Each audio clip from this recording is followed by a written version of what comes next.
Hello, people. This is Mac. Today I have my guest, Mark Hill, and he will discuss more in the financial series that we've been presenting for the last month or so.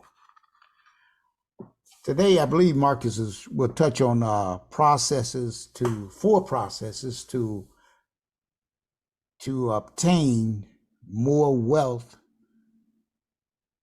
in your life.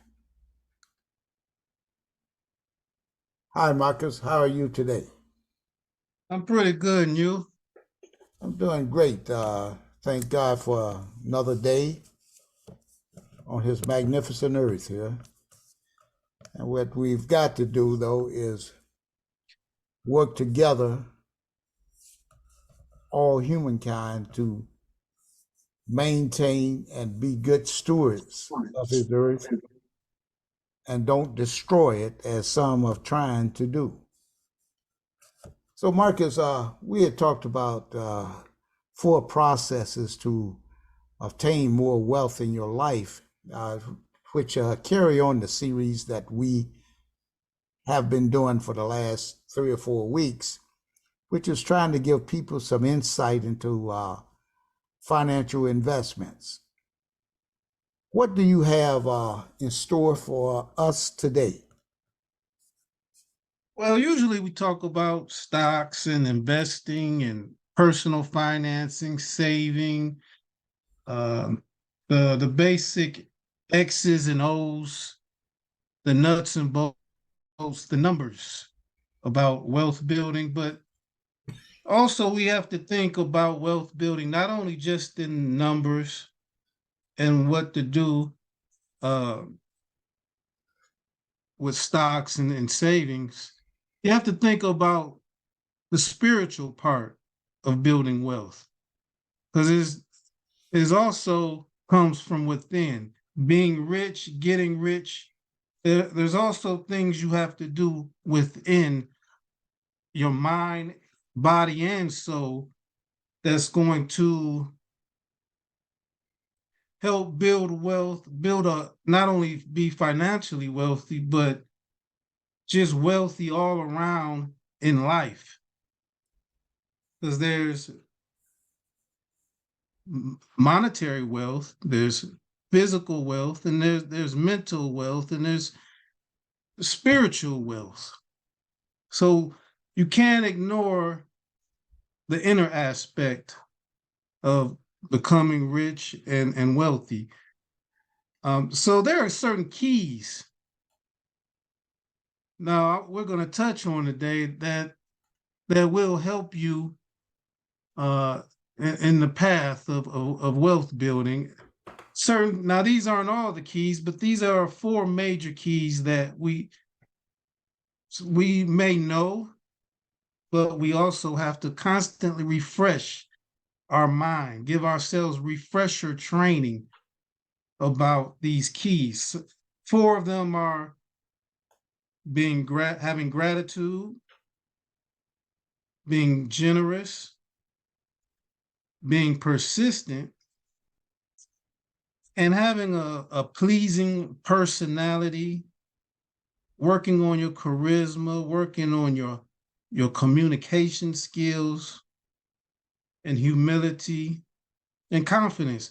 But let's just start off with gratitude. Gratitude is so important when it comes to becoming rich, when it comes to attracting money into your life.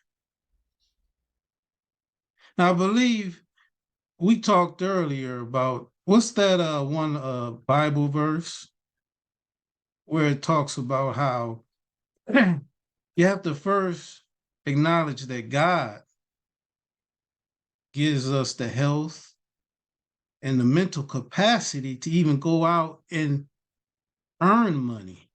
See, a lot of times we forget that. We think we're doing it all on our own. But every morning we need to get down on our knees and thank God just to have the strength and the mental acuity, the mental awareness to even go out and make $1. Right. I think what we were discussing earlier, you're talking about biblical wealth is God's wealth. And that's Deuteronomy 8:18. And also in Psalms 24:1, it talks about all wealth comes from God, belongs to God, honors God, and is a blessing from God. When we accept that wealth, is God instead of ours. We are better equipped to manage it because if we believe that it belongs to God, is what we were talking about. And managing one's wealth biblically calls for wisdom. We are called to honor God with all that we do, including the management of the wealth that He has so graciously bestowed upon us. And this is being good steward of what He has given us. And that's like being a good steward of your own household for the money that He has given to you to provide for your family. Absolutely. So I mean, I encourage everyone to remember every time you make a dollar, every time you make a sale in your business, or you get paid, every time, I don't care if it's $1, always thank God for every single dollar that you earn, because it's only through His power that it's able to happen. And it's all God's money at the end anyway. We're just here to, as a vessel, He's blessing us with the money to use it to do his work on the earth. And just ask God, how can we be used to take this money that we've been blessed with, blessed, able to earn, and use it to do his will. And that ties into generosity a little bit, but we'll talk about that in a second. But the more and that's just a law. That's God's law, not only when we deal with God, but when we deal with our children or with our friends and family. The people who are the most gracious in life tend to get more blessed. They get more blessings. And the people who are the least thankful, the least gracious, they tend to repel blessings. They tend to attract bad luck. And it's simple. Say you see two homeless people on the street in a certain area, town that you frequent, and you give one homeless person $20, hey, go get some groceries or a little extra personal products. And that person is so thankful. The smile lights up on the person's face. Next time you see that person, you're going to want to help him even more, him or her even more, because of the gratitude. But say you help another person with the $20 and they just look at you with a frown, like, oh, that's all you can give me is $20. And they walk away with a frown. Well, you definitely, next time you see that person, you're definitely not going to feel compelled to help that person again because of the ungratefulness. So that's the same thing, how I believe God works with us. The more we continuously thank Him, not only for the money, but for the health, even more important, just giving us the strength to get up and go earn and go serve others. We have to be thankful for the health. It's the little things that we take for granted, which are really the most important things we shouldn't take for granted: the health, money, the friends and family, or just seeing the sunrise. But so that's key. Gratitude is important for attracting wealth. Always be grateful, no matter what. There's nothing perfect in life, but you can always find something to be gracious about. Um, no matter where you live at, there's no perfect place to live. There's no perfect job. There's no perfect business. There's always someone who wish they could be in your position, no matter how uh, depressed you may feel or what hard times you're going through. There's a lot of people in the world who would look at your life and it would look like heaven compared to what they're going through. So just that's something we all have to refresh ourselves and remember. And now another key. Did you have anything else you want to touch on with gratitude, and then we can uh, carry on to the key of generosity? Well, I think that gratitude is kind of associated with being having the, like I talked about earlier, having the responsibility to take care of that wealth, because it belongs to God. No matter whether it's in our hands as good stewards. So, so it's therefore it's our responsibility to take care of that wealth, along with taking care of family, the church, and the less fortunate. Because this wealth that God has entrusted us with is intended to provide for people and support ministries. Like today at my church, I noticed that they showed us where we have many members there, but a group of the members, they got together and in one day they put together packages of food and other stuff that went to veterans who were homeless and who now have a place to go to. And so each one got groceries and other items to start off at their new home. They're no longer homeless. So, Absolutely, yeah. so feeding the hungry, clothing the poor, educating the helpless, and protecting the innocent. These are what the church and Christians are called to do. So even if you're a Christian, you should be doing this because it talks about that in Matthew's 25:35 through 40 and 28:19 through 20. And I think so many Christians, I don't think that many of them read the Bible.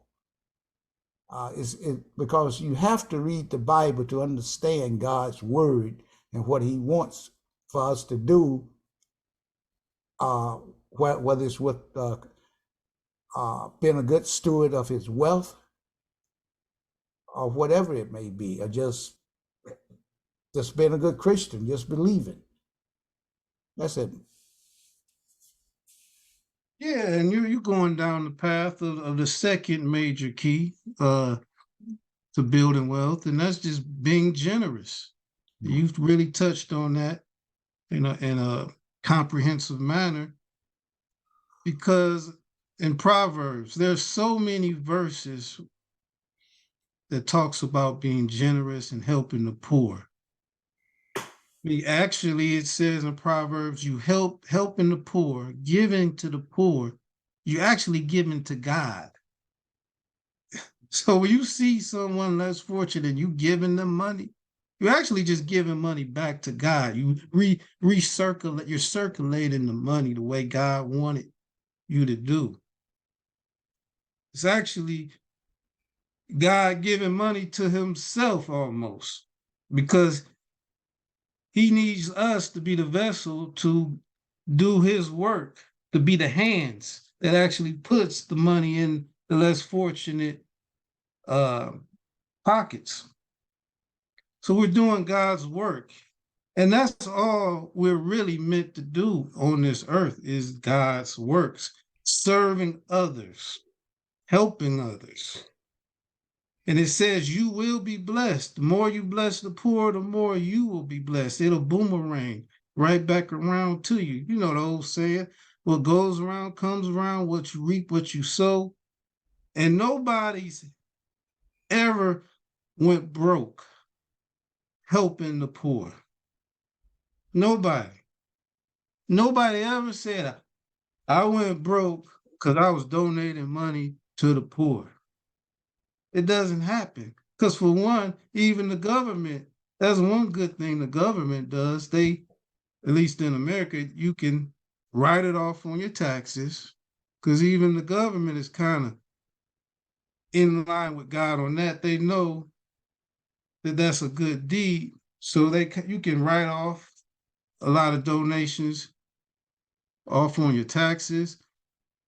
And even the ones you do privately, I believe that you don't write off.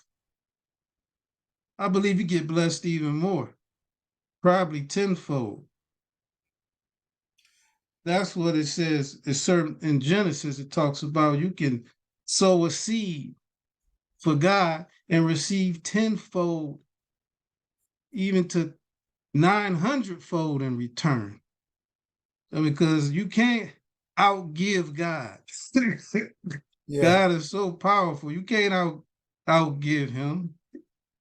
And also in terms of helping the poor, business is about doing good business is about helping others, serving mankind. The people who get the richest in business are the ones who solve the biggest problems for humanity. That's why God rewards good business that advances mankind. So if you can find a way to serve many people in your business, whether it be through a product or a service, it could be a book that millions of people find useful. If you can help people through a product or service that uplifts their lives, that's how people become billionaires. So that's what we're here is all about, helping others and serving others. That's a major key and that's a major key, generosity. Yeah. In Proverbs 10, 14, 12, 11, 13, 11, and it talks about how is biblical wealth obtained. And it rarely just falls into one's lap. Do you agree? You agree with that? Yeah, you have to earn it. Where it said God's blessing of wealth is usually obtained by great wisdom and responsibility and through discipline, hard work, saving, investing, and seeking God's will. And say occasional biblical wealth is obtained by a great blessing, such as an inheritance or some great discovery that you may make or invention.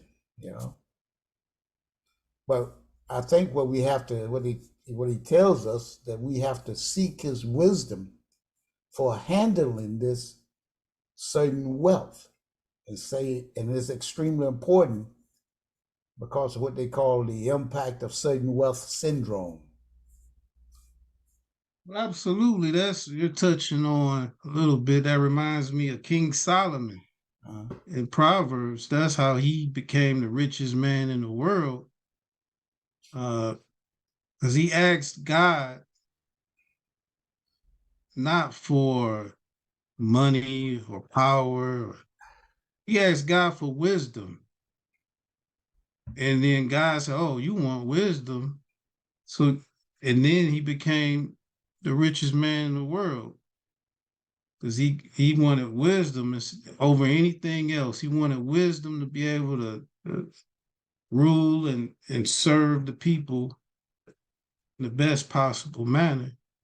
And once you have wisdom, that's inherently way more valuable than any lump sum of money because wisdom can never be taken away from you and it can only grow stronger.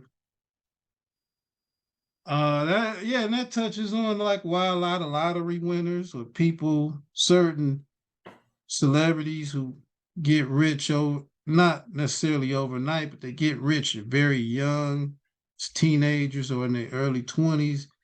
They end up losing it all because they didn't gather up wisdom before they obtain the money. And then they end up losing the money. The Well, old saying, the fool and the money will soon part. You can't, so you have, then that's why the people who get rich slower, like maybe over 10 to 20 years, they were able to gather up wisdom on that journey to wealth. So once they really got to a pinnacle of financial freedom, they're able to keep it and let it grow to infinity because they gathered wisdom along the way.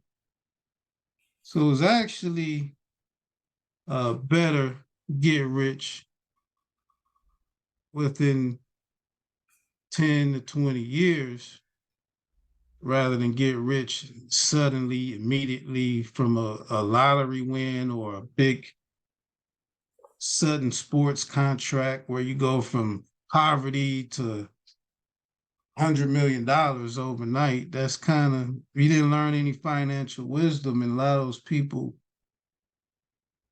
who get money quick like that, they get taken advantage of. right. You're right. There's no knock on anybody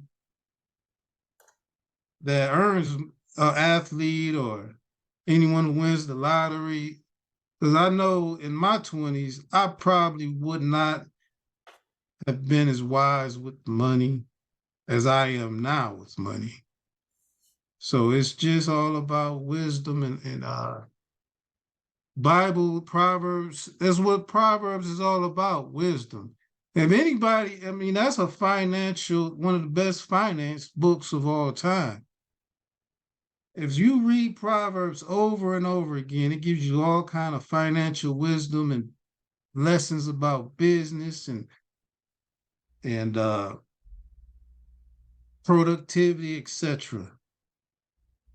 And it stood the test of time.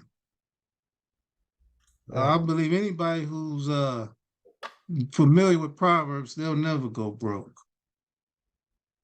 But the next key I wanted to touch on, a major key to wealth, is having a pleasing personality. I think in the book Think and Grow Rich, was it Napoleon Hill, I believe? He talked a little bit about having a pleasing personality. And to me, I just want to expand on that.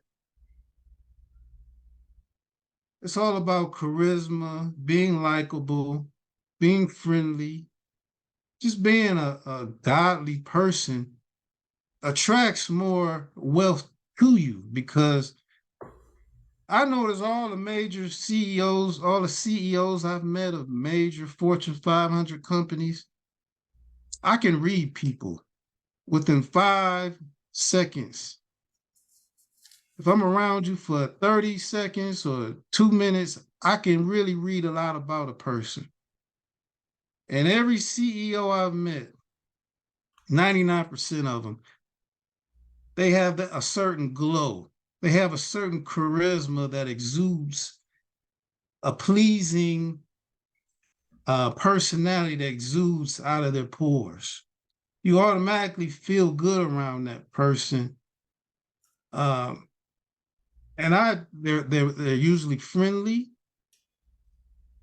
um, usually approachable, and you feel comfortable around them.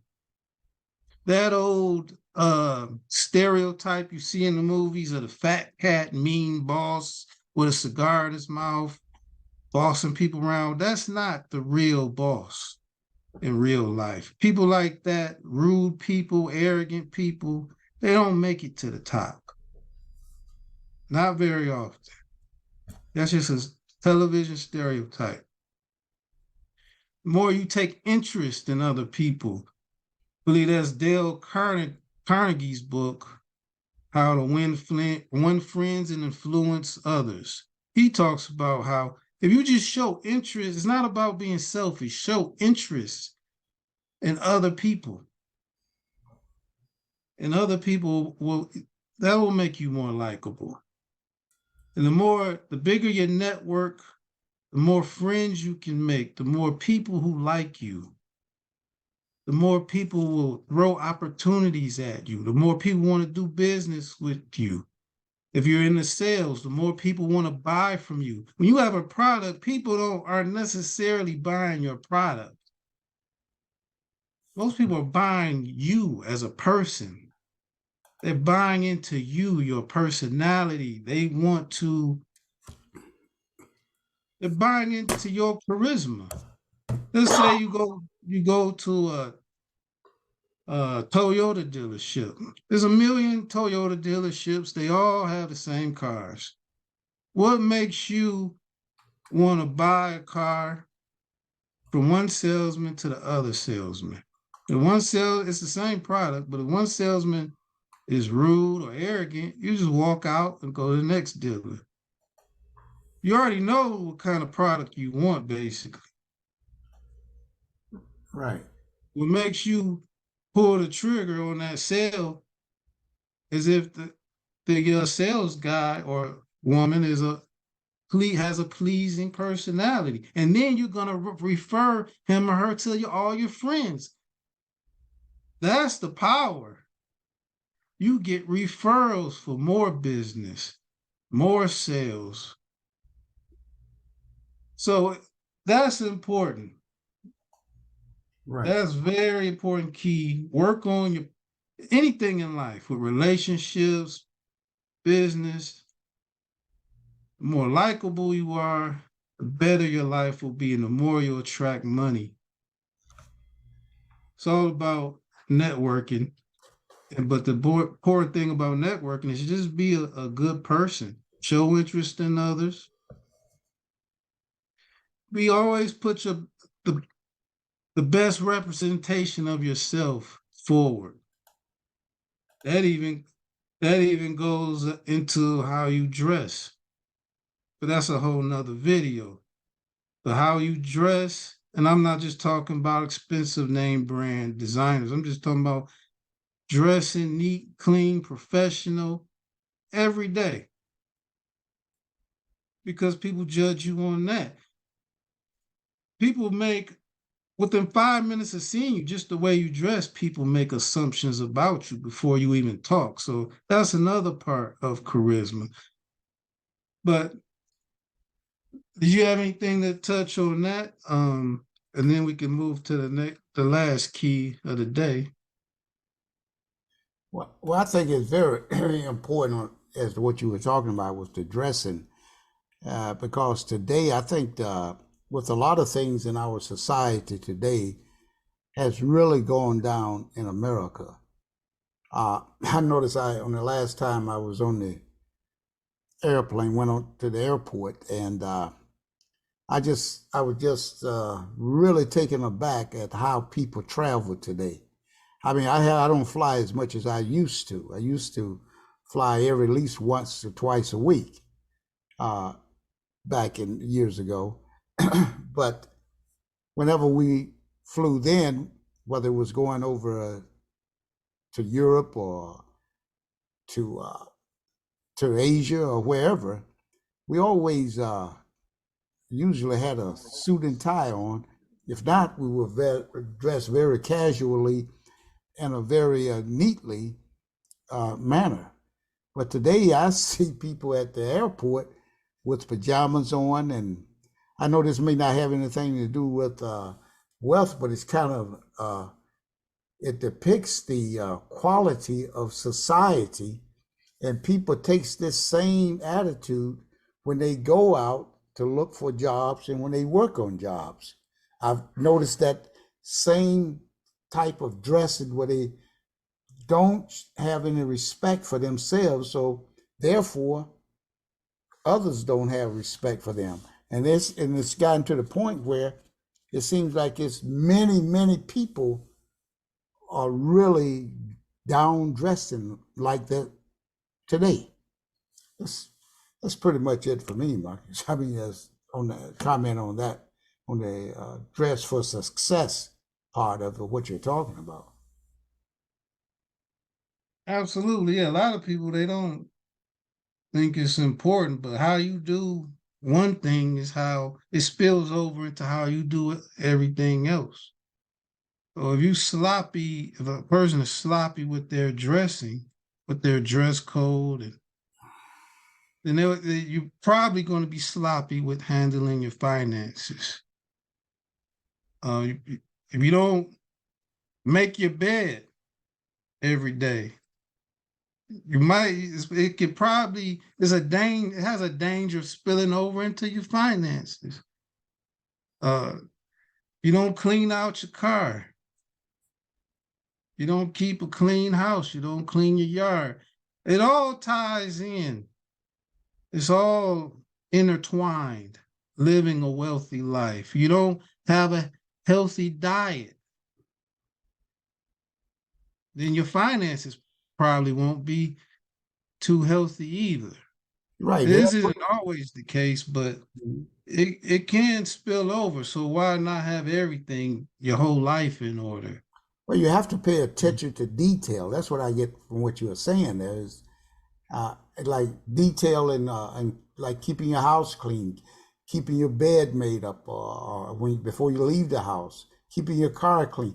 These are detailed things, which with your finances you have to be detailed as well. Like you're saying, if you don't do it in one area, it's gonna be like that, and the sloppiness is gonna spill over into other areas of your life, like you said, finance. Yeah, that was a funny thing. You reminded me about the airport. Yeah, it's gotten worse and worse. First I saw the pajamas, and now I've actually seen people in bathrobes. I mean, they're too lazy to even put on the pajamas and sweatpants anymore. I've seen a few people just come to the airport with a bathrobe on. I mean, it's I don't know what's going on with society, but that could be a whole nother video. I don't want to Oh yeah, right. uh spend a lot of time on that. I could go hours on that. But persistence is the fourth key I want to talk about today. The fourth major key to building wealth. You have to be persistent. We have to constantly remind ourselves to never give up, never ever give up. There are new millionaires made every single day. I mean, and every single year is at least there are thousands of millionaires created every year. So why not you? Anybody can do it if you write it down. They said people are 80% more likely to achieve their goals when they write them down. Have you even written down the goal of becoming a millionaire? Most people haven't. They just say, "Oh, I want to be rich. I want to be successful." Have you written it down? Have you looked at that every day? Have you? Because when you write something down, put it up on your bathroom mirror. Now it's getting ingrained into your subconscious mind. Okay, become a millionaire by this date. Right. Okay, now your subconscious mind is going to focus on helping you find a way to do that. Now you're going to notice more ideas on building wealth, more business opportunities will come to your awareness, more investment opportunities you'll become more aware of just from simply writing it down and putting it up on the bathroom mirror or on the wall. And when the going gets tough, you have that written down. It's going to help you to stay more persistent. to overcome the obstacles, to overcome the hurdles.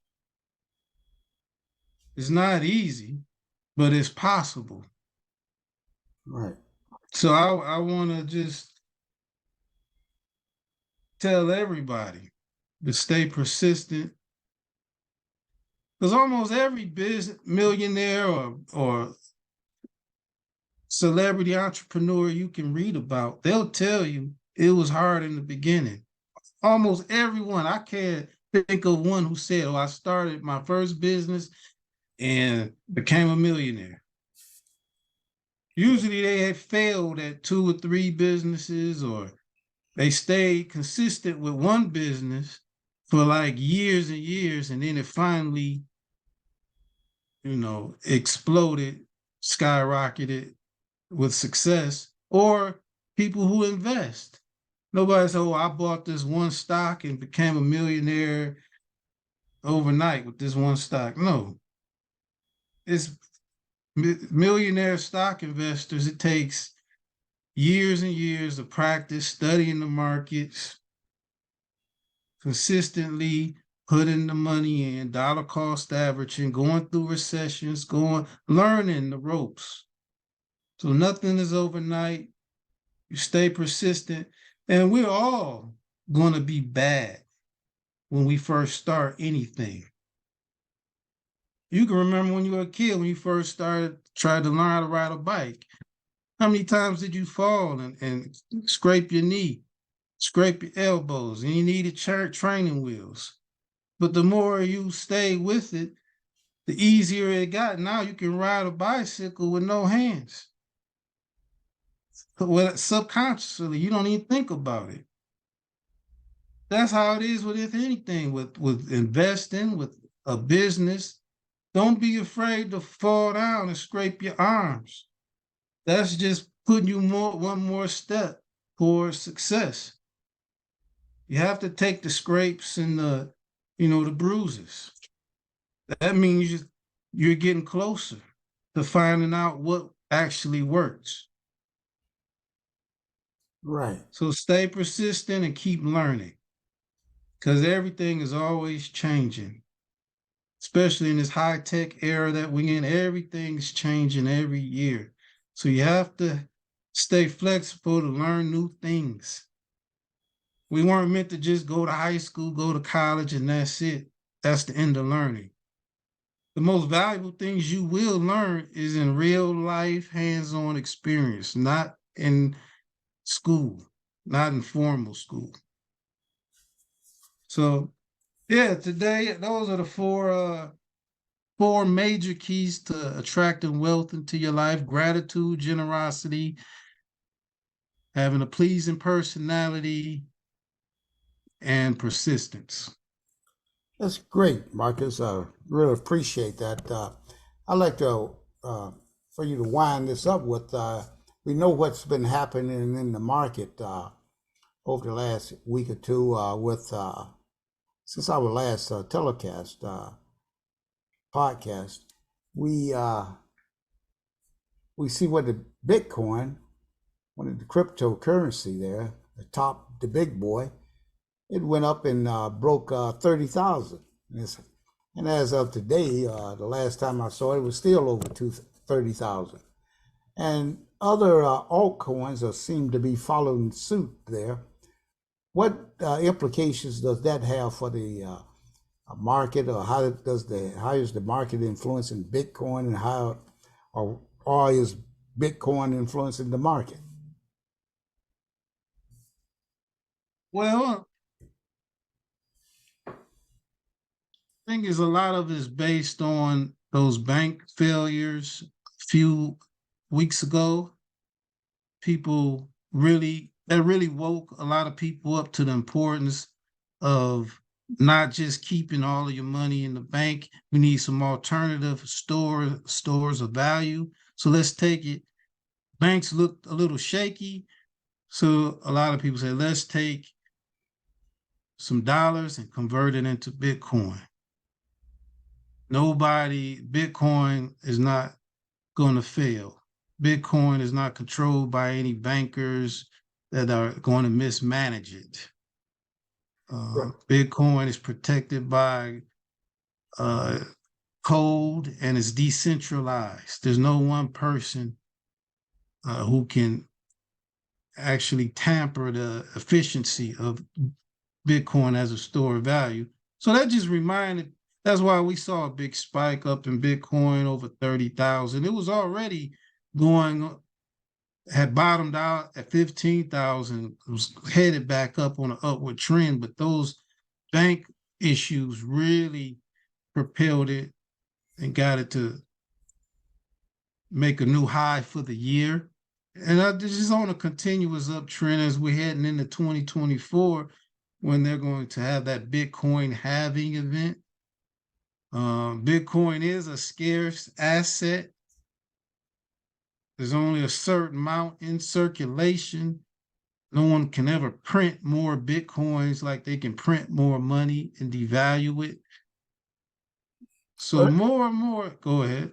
well, what if you what you do? Would you be putting more money into Bitcoin or would you be putting it in gold? I understand a lot of people now turning towards gold. They're saying that's the best investment that you could make now to hedge your funds. You know.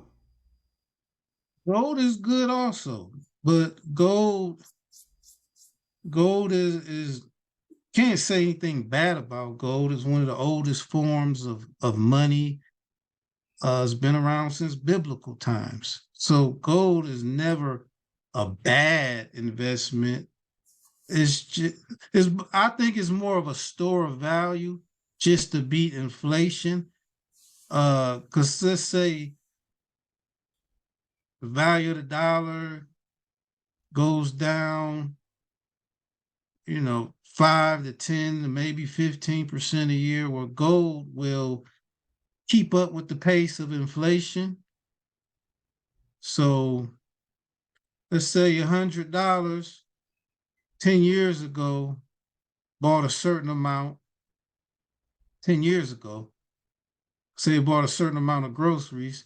Now, 10 years later, that same $100, if you left it in the bank, it's only going to buy you $50 worth of groceries. But if you had put that $100 into gold maybe 10 years ago, that $100 would still buy you $100 worth of groceries. 10 years later, 20 years later, it's going to hold its value. Right. And that's the value of gold. It's not necessarily going to make you rich or fly up to the moon, but it's just going to, somewhere if you want some money to hold its value and get you the same amount of goods or services 10, 20 years later, you put it in gold, because gold is not going to lose its value over time. It's only going to slowly keep gaining and gaining. But the argument a lot of people have is that gold is not necessarily, it's scarce, but you can always dig up more gold.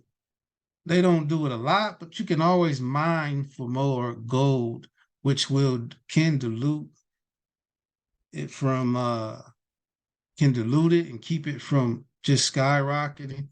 You can always find more but Bitcoin is capped. It's only like 21 million Bitcoins. They can never mine more than 21 million Bitcoins. They can never create more than 21 million. So over time, Bitcoin is just going to get more and more scarce. That's what. Therefore, the psychology is going to get more of it is going to get more and more valuable, kind of like a rare piece of Picasso painting or something. It's just going to keep getting more. You can't make more Picasso paintings. So they're just going to keep going, getting more and more valuable. That's how Bitcoin is supposedly, from a lot of people's opinions and from the math, is more scarce than actual gold.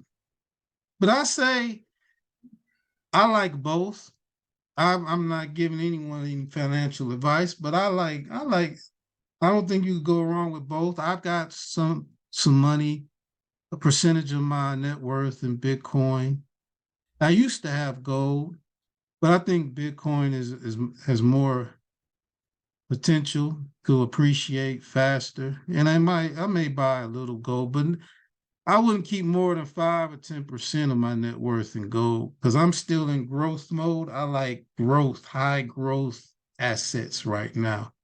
I'm not interested in just maintaining my wealth. I'm into high. So it depends on where someone is in life, you know. Right. Well, it's just like putting your money in aristocrat stocks. Then it's the same as putting it in gold, pretty much. No, but the thing about dividend aristocrat stocks, I like those better than gold. And by the way, Warren Buffett, people who care about what Warren Buffett thinks, he doesn't like gold because it doesn't produce income. Like Warren Buffett likes assets like that slice off some income every quarter or every month, like dividend stocks. Say like Coca-Cola. Warren Buffett likes Coca-Cola. Say you put $1 million in Coca-Cola right now, as I'm talking, it's around 3% dividend. That will give someone 30,000 a year just in extra income to spend as they want, while still holding without having to sell the stock and still owning the stock. So every year the income goes higher and higher. Or Warren Buffett, he likes farmland. Every year that farmland reaps a dividend of crops that you can sell. It brings in income. That's what Warren Buffett likes.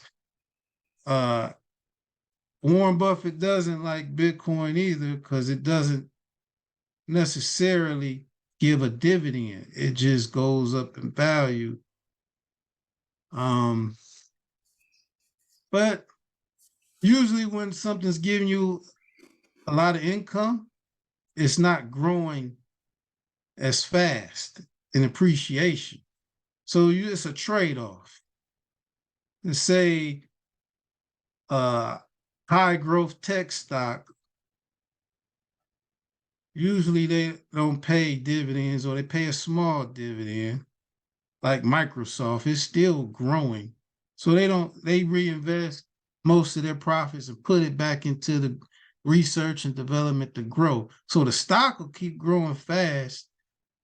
They won't pay you a lot of income. They might have like a 1% dividend. But say like a utility company, electric company, they're not really growing a lot. So they take most of their profits and give it back to the investor. They pay maybe 4 or 5% dividends. It depends on where you are in life. You know, usually younger people want higher growth, faster growth. Older people want more cash flow because they're getting closer to retirement.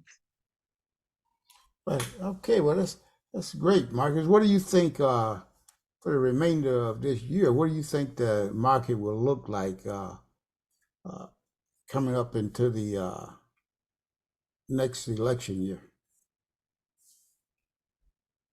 What are you planning on doing?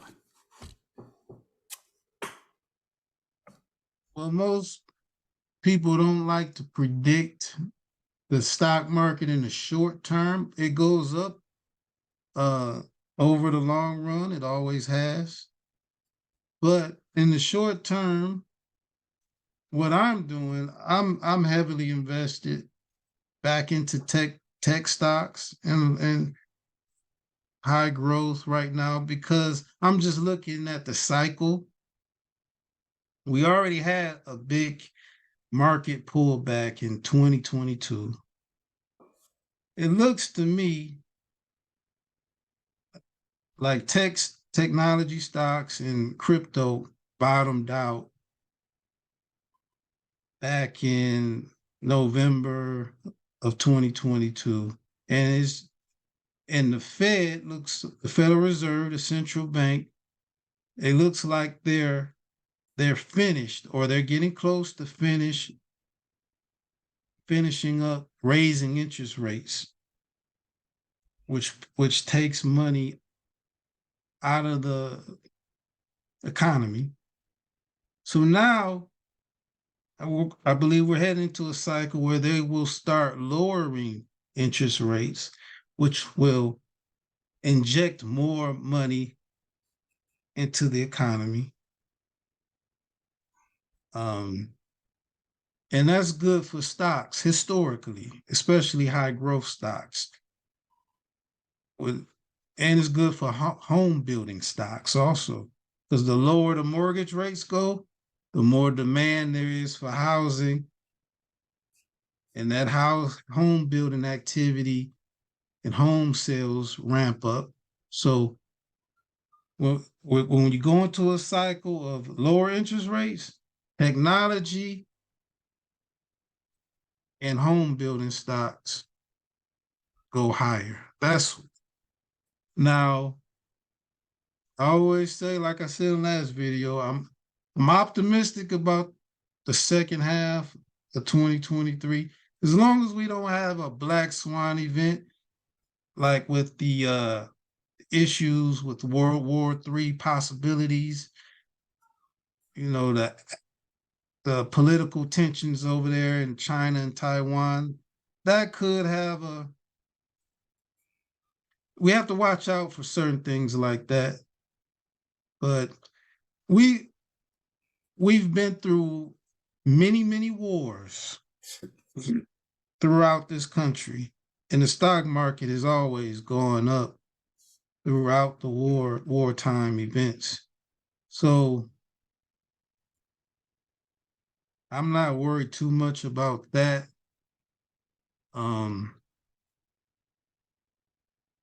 I'm more worried about the presidential election in 2024, because historically, now his history doesn't always repeat itself exactly, but it usually rhymes a little bit. Historically, every presidential election, the market is either flat or a little shaky. So in 2024, I'll probably be taking some money off the table and waiting. I won't go fully in cash, but I will take some profits sometime in early 2024 and let the dust settle with all the political drama, and then look to get back in heavily after November 2024 once.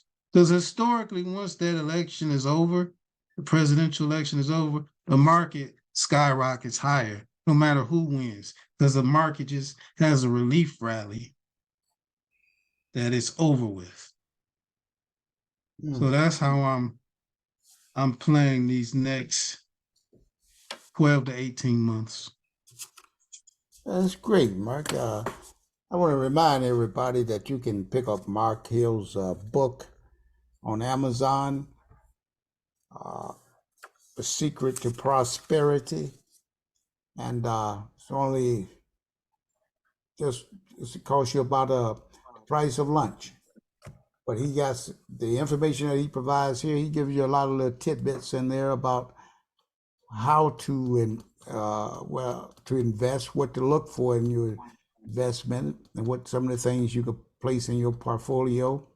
But he's not giving any investment advice. But that is a good place to start. That's for sure. I mean, I enjoy reading that book, and I still refer back to it periodically now. Mark, does that about wraps it up for us, or do you have anything else you'd like to say before we sign off? Just thanks for having me again. I look forward to doing some more videos with you, and just want everybody to stay focused on your dreams. Never give up on getting rich. All things are possible. Thanks, Marcus. And people, don't forget to subscribe, like, and share this video. We'd like to continue to bring it to you, information on financial advice, correction on financial information, not advice. So I appreciate you, and have a great evening. Thanks.